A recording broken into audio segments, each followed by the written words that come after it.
Hi everyone, নিশ্চয়ই সবাই ভালো আছেন। বরাবরের মতো আবারও একটি রেসিপি দেখার আমন্ত্রণ জানাচ্ছি। আজকে দেখাবো ডিম পরোটা। তৈরি করা একদম সহজ এবং খেতেও দুর্দান্ত। আশা করছি ভিডিওটি অনেকের উপকারে আসবে। এটা বাচ্চাদের টিফিনেও দেয়া যেতে পারে। এই পরোটা অনেক সময় নরম থাকবে। তো আর দেরি নয়, ভিডিওটি সম্পূর্ণ দেখে নিই। এই পরোটার জন্য প্রথমে ময়দার খামির করে নিতে হবে। তার জন্য একটি বাটিতে নিয়েছি 2 কাপ ময়দা।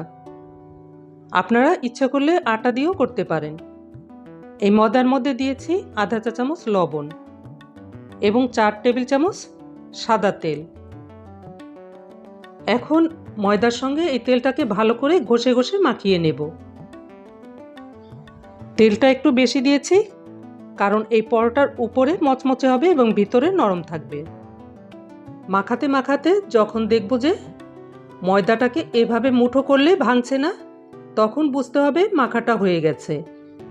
এরপর এই ময়দার মধ্যে নর্মাল পানি দিয়ে ভালো করে মেখে নেব।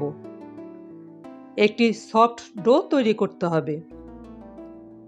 আমার এখানে ময়দাটা মাখাতে আধা কাপের মতো পানি লেগেছে। 2-3 বারে দিয়ে মেখে নেব। পানিটা আপনাদের কম বেশি লাগতে পারে, সেজন্য বুঝে দিতে হবে। মোট কথা, পরোটা বা রুটি যেভাবে মেখে থাকি ঠিক তেমনটাই মাখতে হবে।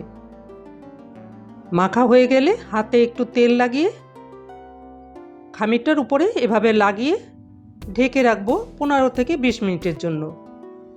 একটু বেশি সময় যাবত রাখলে পরোটা বেলতে অনেক সুবিধা হয়। এই ফাঁকে পরোটার ভিতরের ডিমের মিশ্রণটা রেডি করে নেব। তার জন্য একটি বাটিতে 2-3টি পেঁয়াজ কুচি এবং 2টো মরিচ কুচি নিয়েছি। এর মধ্যে সামান্য লবণ দিয়ে ভালো করে মেখে নেব, যেন পেঁয়াজটা একটু নরম হয়। আর পেঁয়াজ এবং মরিচ যতটা সম্ভব ছোট ছোট কুচি কুচি করে কেটে নিতে হবে। এরপর দিয়েছি 2টো ডিম। এবার সব কিছু ভালো করে ফেটিয়ে নেব। ফেটানোর পরে এগুলোকে এক সাইডে রেখে দেব। তারপর 20 মিনিট পরে ময়দার খামিরটাকে নিয়ে নিলাম। দেখুন কতটা সফট হয়েছে। এবার আরও 2-1 মিনিট মথে নেব। মথে নেওয়ার পরে পছন্দ অনুযায়ী লেচি কেটে নেব এবং লেচিগুলোকে এভাবে গোল করে নিয়েছি। এবার সবগুলো লেচি গোল করে নেবার পরে এগুলোকে 10 মিনিটের জন্য ঢেকে রাখব। রুটি বেলে নেওয়ার আগে চুলায় প্যান বসিয়ে 2 চা চামচ তেল গরম হতে দেব এবং চুলার জালটা লো ফ্লেমে রেখে দেব। এখন ঢাকনাটা খুলে সেখান থেকে একটা লেচি নিয়ে রুটির মতো করে বড় একটি রুটি বেলে নেব।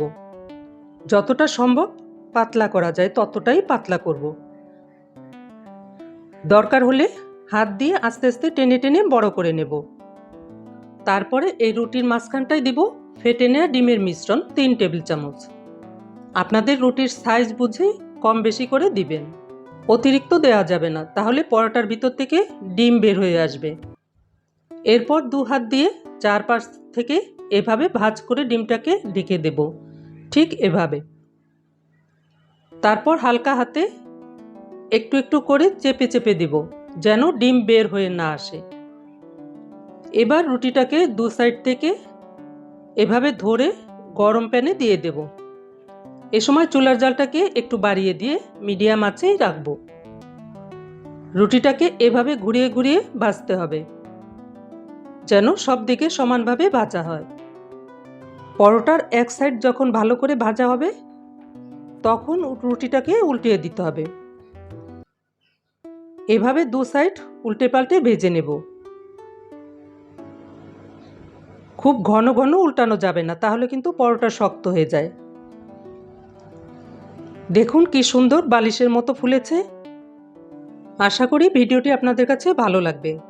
আর ভালো লাগলে প্লিজ লাইক, শেয়ার, কমেন্ট করে চ্যানেলটিকে সাবস্ক্রাইব করবেন এবং চ্যানেলের সঙ্গেই থাকবেন। আর যারা সাবস্ক্রাইব করেছেন তাদেরকে অসংখ্য ধন্যবাদ। আশা করছি ভিডিওটি ভালো লাগবে। আর ভালো লাগলে প্লিজ লাইক, শেয়ার, কমেন্ট করে চ্যানেলটিকে সাবস্ক্রাইব করবেন এবং চ্যানেলের সঙ্গেই থাকবেন। আর যারা সাবস্ক্রাইব করেছেন তাদেরকে অসংখ্য ধন্যবাদ। এভাবেই সব পরোটাগুলিকে ভেজে নিয়েছি।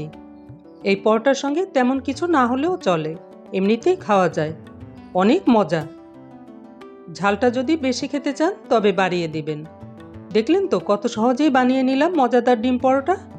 আপনিও বানিয়ে খান এবং এনজয় করুন, এবং সবার সাথে বেশি বেশি শেয়ার করুন। সবাই ভালো থাকুন, সুস্থ থাকুন। Good bye.